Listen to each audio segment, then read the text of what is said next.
నమస్తే. రైతులకు రేవంత్ రెడ్డి గారు ఇచ్చిన హామీల సంగతి ఏమైనా గుర్తుందో లేదో మళ్ళీ మనము వారికి ఒకసారి గుర్తు చేద్దాం. రై రైతులకు వరి ధాన్యానికి బోనస్గా 500 ఇస్తాడు. మరి దాని సంగతి ఏమైందో ఆయన చెప్పాలి. రెండోది, రైతు భరోసాగా 10,000కు బదులు 15,000 ఇస్తా అన్నాడు. 10,000 కాదు కదా, 15,000 కూడా దొరకలేదు. మూడవది, రైతు కూలీలకు 12,000 రూపాయలు ఇస్తా అన్నాడు. ఆదుకున్నాడు రైతు కూలీలని?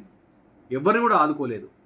అన్నీ మర్చిపోతున్నాడు రేవంత్ రెడ్డి గారు. మరి ఇలా ఎందుకు చేస్తున్నారో తెలియదు. ఎందుకంటే నేను రైతుని, నేను వ్యవసాయ క్షేత్రంలో ఉండి వచ్చినాను, నాకు వ్యవసాయం అంటే తెలుసు అన్న వ్యక్తి నేడు అన్నీ మర్చిపోయి అసలు పరిపాలన లేకుండా రైతులను పట్టించుకోకుండా ఏం చేయదలుచుకున్నారు రేవంత్ రెడ్డి గారు తెలుస్తలేదు.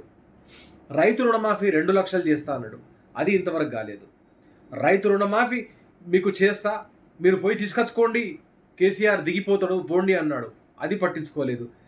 మళ్ళీ ఆ తర్వాత రైతు బీమా ఎంత మంచి పథకం అది. కేసీఆర్ హయాంలో చనిపోయిన రైతులు చాలామందికి బీమా ఇచ్చిండ్రు. చాలామందికి ఏదో ఒక ధైర్యం వచ్చింది. ఆ తర్వాత రైతులంతా మంచి సంతోషపడ్డారు. కుటుంబాలు ఎవరైనా అప్పులతో కానీ పంట పండలేక చనిపోయిన రైతులకు రకరకాలుగా ఆదుకున్నారు. మళ్ళీ ఆ తర్వాత వర్షాలు రాక ఎండిపోయిన పంటలకు 25,000 రూపాయలు ఇస్తా అన్నాడు. అది కూడా లేదు.